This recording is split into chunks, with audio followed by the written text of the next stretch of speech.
Hello friends, I'm on a trip again after a long time, and this time, can you guess where I'm going?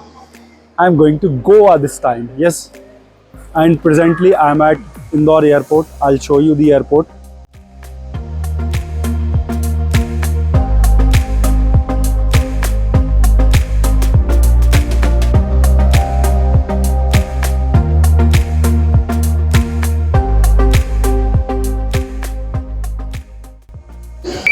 So friends, this is Indore airport, and after quite a long time I'm going on a trip again, and this time I chose the destination Goa, and on a very special occasion of New Year. Yes, I'm going with my family to celebrate this New Year 2023.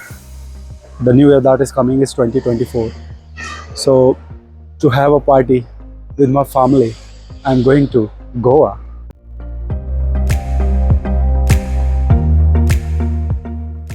दोस्तों, गोवा हिंदुस्तान का एक बहुत ही मशहूर tourist destination है।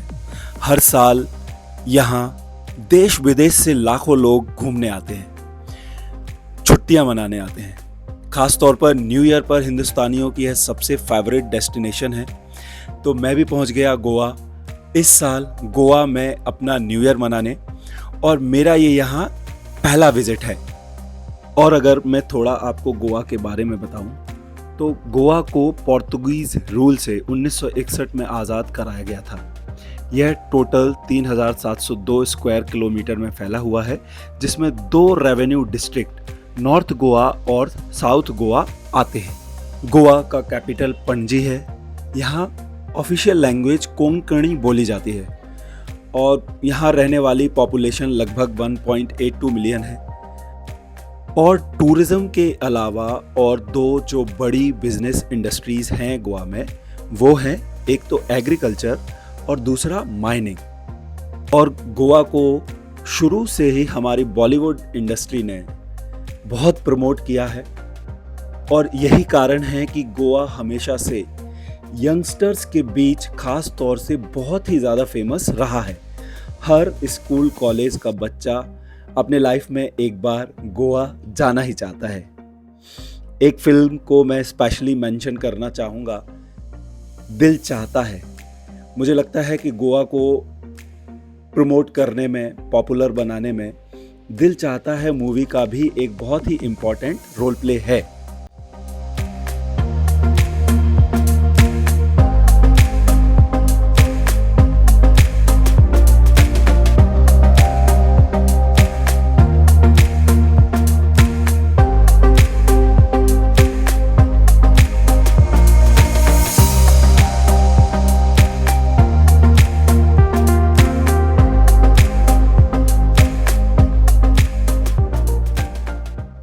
Guys, finally we have reached Goa. Presently I'm at my hotel Ibis Styles Kalangute. This is the hotel I chose for myself randomly, because I have no idea about Goa. This is the very first time I'm here. So whatever popped up on my my trip, I just thought it must be a good hotel, and I'm here.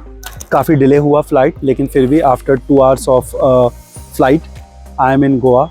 कानों में अभी भी pressure है, ढंग से अच्छे से सुनाई नहीं दे रहा। थोड़ा रेस्ट भी किया रूम में, फिर भी अभी तक I am not normal. So finally I am in Goa, and this is my hotel Ibis Styles at Calangute Goa. और अभी यहाँ से मैं जाने वाला हूँ अपना डिनर करने। उसके बाद बागा बीच जाने का प्लान है। तो सब कुछ दिखाऊंगा गोवा में, जहाँ भी जाऊँगा आपको साथ लेके चलूँगा, और आपको भी अपने साथ साथ सारी गोवा, जहाँ जहाँ गोवा मैं घूमूंगा, वहाँ वहाँ आप लोग भी मेरे साथ गोवा घूमेंगे।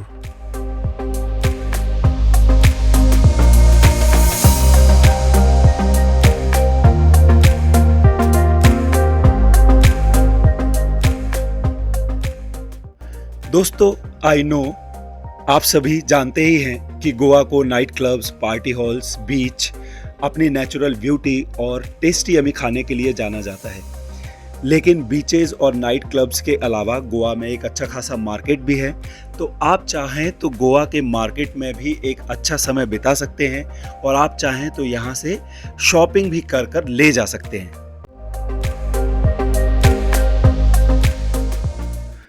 तो दोस्तों सबसे पहले मैं आया हूँ गोवा की सबसे फेमस और मोस्ट विजिटेड जगह बागा बीच पर।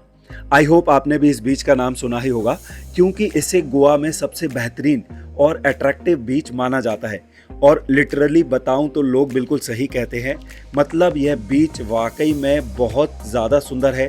और यहाँ तक पहुँचने के लिए आपको पणजी यानी गोवा की कैपिटल सिटी से 16 किलोमीटर का डिस्टेंस कवर करना पड़ेगा, क्योंकि पणजी से यहाँ की दूरी लगभग इतनी ही है। बागा बीच के बारे में कहते हैं कि 60 से 70 के दशक में यह बीच पहली बार टूरिस्ट की नज़र में आया था। तब हिप्पियों ने इस बीच की खोज की थी और उन्होंने ही इस बीच की सुनहरी रेत से इंस्पायर होकर यूरोपियंस को यहाँ घूमने आने के लिए इंसिस्ट किया। और वाकई बागा बीच की रेत भूरी और मौसम बहुत सुहाना है, लेकिन भीड़ भी काफ़ी रहती है। भीड़ होना तो दोस्तों लाजमी है, आप देख ही सकते हैं कि कितना सुहाना मतलब दिलकश नज़ारा है यहाँ का। और दोस्तों रात को तो क्या ही नज़ारा हो जाता है यहाँ पर, आप वीडियो में देख सकते हैं। जैसे ही सूरज ढलता है यहाँ बागा बीच पर लाइन से कैफ़ेज़ बने हुए हैं, बार्स बने हुए हैं, और शाम को सूरज के ढल जाने के बाद इन सभी कैफ़ेज़ और बार्स में लाइट्स ऑन हो जाती हैं, म्यूज़िक चालू हो जाता है। तो मैं क्या ही बताऊँ क्या माहौल बनता है लाइट्स का, म्यूज़िक का। और खाने के बारे में तो जो भी मैं कहूँ वो कम ही रहेगा, इतना टेस्टी खाना। अच्छा, गोवा की एक खासियत है, आप कहीं भी बैठ जाइए आपको खाना यहाँ अच्छा ही मिलेगा।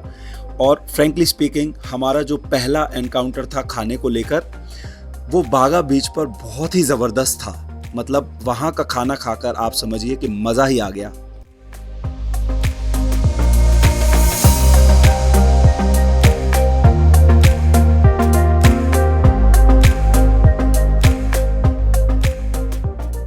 गोवा के बारे में मैं आपको एक और बड़ी इंटरेस्टिंग बात शेयर करना चाहूँगा कि गोवा में रहने वाले लोगों के लिए भारत के साथ साथ पुर्तगाली पासपोर्ट का होना भी लगभग मैंडेटरी होता है, यानी दो पासपोर्ट। लेकिन टूरिस्ट के लिए ऐसा कुछ रूल नहीं है, तो हमारी तरह आप भी यहाँ बेफिक्र होकर आ सकते हैं।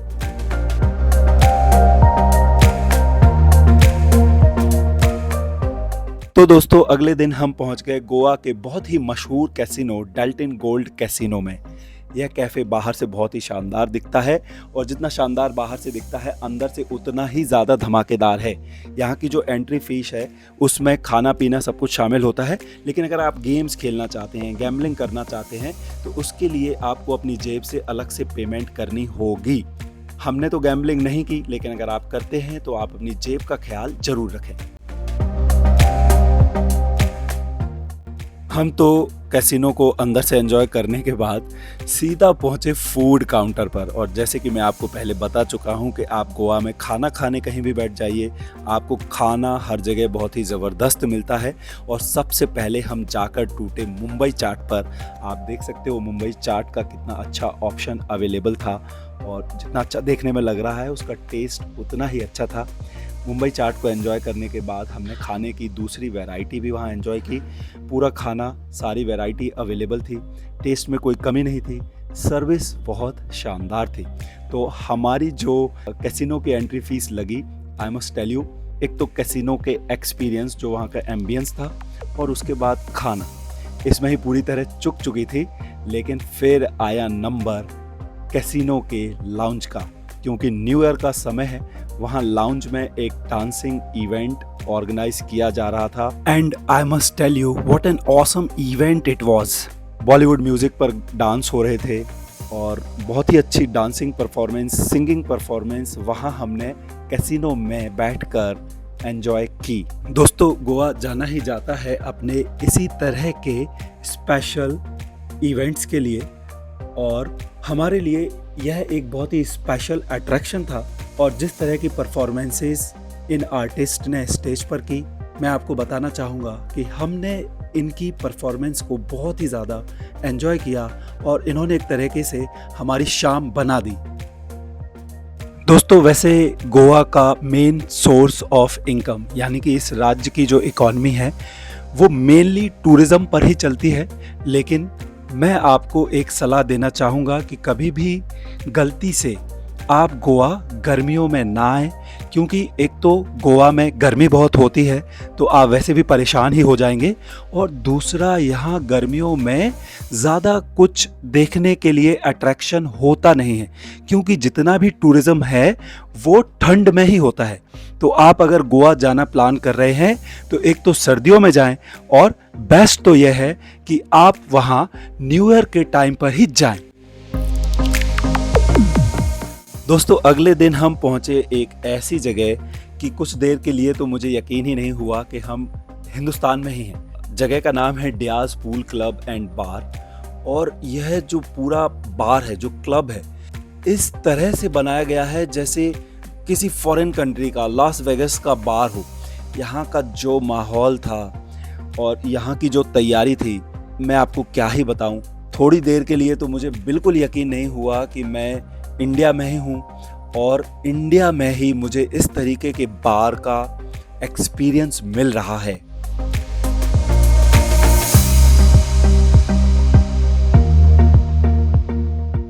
यह पूरा क्लब लगभग 30,000 स्क्वायर फीट के वाइड एरिया में फैला हुआ है।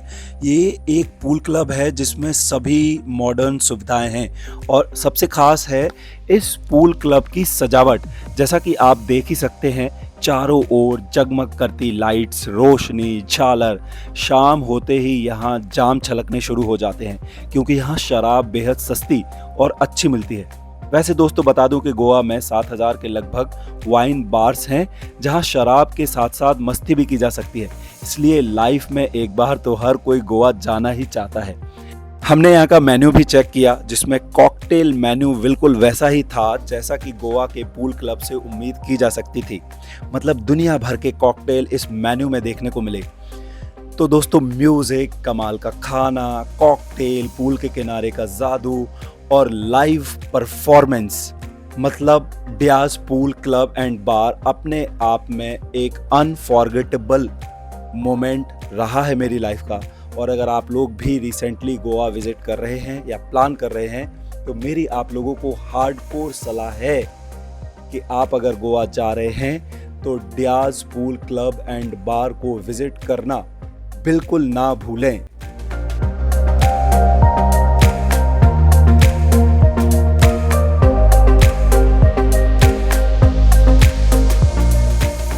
तो यह है हमारी अगली डेस्टिनेशन, कलंगुट बीच।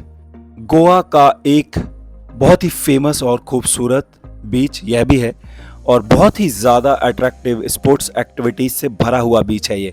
कलंगुट बीच बेसिकली नॉर्थ गोवा का सबसे बड़ा बीच माना जाता है, और यह कलंगुट टाउन में पड़ता है। कलंगुट बीच का डिस्टेंस कैपिटल सिटी पणजी से सिर्फ 15 किलोमीटर का है, और गोवा में हर साल न्यू ईयर पर जो सनबर्न इवेंट ऑर्गेनाइज किया जाता है वो कलंगुट बीच पर ही ऑर्गेनाइज किया जाता है। अनफॉर्चुनेटली भीड़ बढ़ जाने की वजह से इस साल गोवा गवर्नमेंट ने उस इवेंट को कैंसिल कर दिया था, लेकिन सनबर्न इवेंट हर साल न्यू ईयर पर कलंगुट बीच पर ही ऑर्गेनाइज किया जाता है।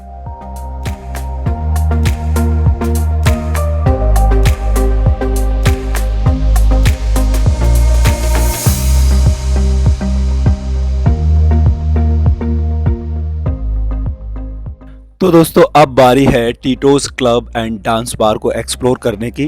यह गोवा का सबसे पुराना क्लब है, और यह भी नॉर्थ गोवा में ही है। टीटो क्लब घूमने के लिए आपको अलग से दिन निकालने की ज़रूरत नहीं है। जिस दिन आप बागा बीच और कलंगुट बीच विजिट कर रहे हैं, उसी दिन यहाँ भी आ सकते हैं, क्योंकि टीटो क्लब बागा बीच के बहुत ही ज़्यादा नज़दीक है। मतलब दोनों अड़ोस पड़ोस में ही हैं, समझ लीजिए। टीटो बेसिकली एक लेन ही है जहाँ बहुत सारे क्लब्स और रेस्टोरेंट्स बने हुए हैं, और यहाँ के हर क्लब, हर रेस्टोरेंट में बहुत ज़्यादा भीड़ रहती है। टीटो क्लब में आपको एक बड़ा सा डांस फ्लोर भी देखने को मिलता है, जो टूरिस्ट के बीच बहुत ज़्यादा पॉपुलर है।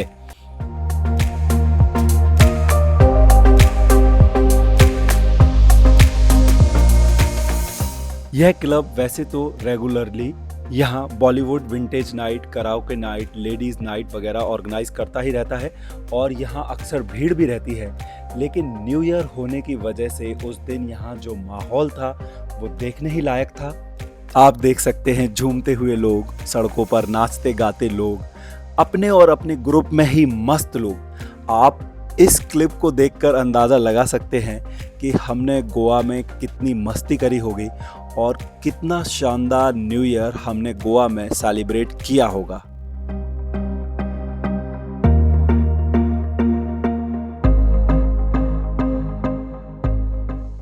तो अब बारी है हमारे अगले बीच कोको बीच की। वैसे कोको बीच पणजी में ही है, तो कोको बीच और पणजी में सिर्फ 2 किलोमीटर का ही डिस्टेंस है। आप अगर पणजी के किसी होटल में ठहरे हैं तो आप वहाँ से कोको बीच पैदल ही चलकर आ सकते हैं। कोको बीच देखा जाए तो फैमिली के लिए एक बहुत ही अच्छा बीच है। यहाँ आपको कुछ भी ऐसा नज़र नहीं आएगा जिसे देखकर लगे कि यार फैमिली के साथ आकर गलती कर दी। अपनी वाटर एक्टिविटीज़ के लिए यह बीच फेमस ही है, साथ में फूड के लिए भी देश भर में मशहूर है। वैसे दोस्तों कोको बीच से कुछ दूर जाने पर आपको ऑफ बोम जीसस की चर्च भी देखने को मिलेगी, जो पणजी में ही पड़ती है। इस चर्च को देखने के लिए बहुत सारे लोग आते हैं।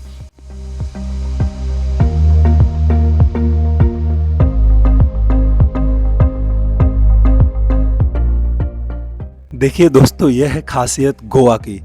आप गोवा में कहीं भी चले जाइए, आपको नाचते गाते एंजॉय करते हुए लोग हर जगह दिख जाते हैं। जरूरी नहीं कि आप क्लब या पब में ही हो।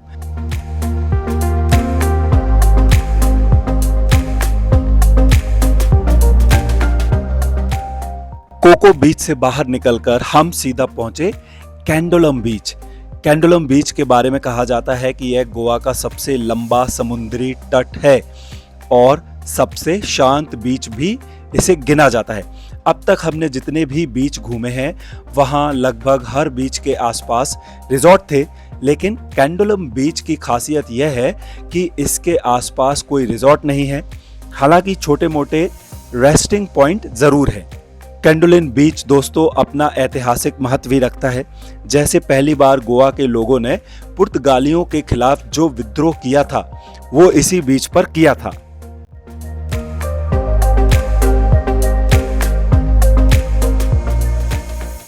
दोस्तों एक ही दिन में 2 बीच घूमेंगे तो जाहिर सी बात है भूख तो लगनी ही है। तो शाम को कैंडोलम बीच से बाहर निकलने के बाद हम लग गए अपनी डिनर की खोज में, और डिनर की खोज में हम पहुंचे इस रेस्टोरेंट में जिसका नाम है दिल्ली दरबार।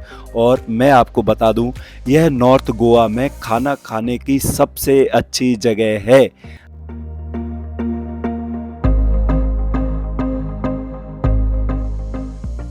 तो फाइनली यह है हमारा गोवा ट्रिप का आखिरी दिन, और हमारे आखिरी दिन हमने एक्सप्लोर किया Anjuna beach. And as we were expecting, क्या कमाल का नज़ारा था। नीला आसमान, नीला नीला पानी, भूरी भूरी रेत, fashionable night clubs, hotel, resort, लगभग हर चीज़ है इस बीच पर, खाने से लेकर एडवेंचर तक। अंजुना बीच वीक में 7 दिन खुलता है और टाइमिंग रहती है 12 AM से 12 PM तक, यानी 24 घंटे। इसके अलावा बीच पर एंट्री करने के लिए कोई फीस नहीं है। यहाँ तक पहुँचने के लिए पणजी से 18 किलोमीटर का टोटल डिस्टेंस कवर करना होता है। दोस्तों इस बीच पर भी बाकी बीचेस की तरह स्पोर्ट्स एक्टिविटी, नाइट क्लब्स सब कुछ अवेलेबल है। तो आप अगर नाइट में पार्टी करना चाहते हैं या वाटर स्पोर्ट्स करना चाहते हैं तो उसके लिए भी आप इस बीच पर आ सकते हैं। क्योंकि मुझे स्विमिंग नहीं आती इसलिए मैं स्पोर्ट्स एक्टिविटी तो कहीं भी नहीं करता, लेकिन हाँ हमने यहाँ का म्यूज़िक, फूड और हमारा टेस्टी मॉकटेल बहुत एंजॉय किया। तो दोस्तों यह थी हमारी गोवा ट्रिप की लास्ट डेस्टिनेशन। इसके बाद शाम को हम स्नो हाउस भी गए, लेकिन हमने वहाँ कोई क्लिप रिकॉर्ड नहीं किए। अगले दिन हमारी फ़्लाइट थी, हम फ्लाइट से निकलकर सीधा आ गए इंदौर, और आते आते मैं इस बीच पर से चेरिश करने के लिए अपने लिए एक बहुत ही मेमोरेबल चीज़ लेकर आया हूँ, और वो मेमोरेबल चीज़ है यह सनसेट। मैंने इस सनसेट को लाइव एंजॉय किया है और आप लोग एंजॉय करिए इस क्लिप में।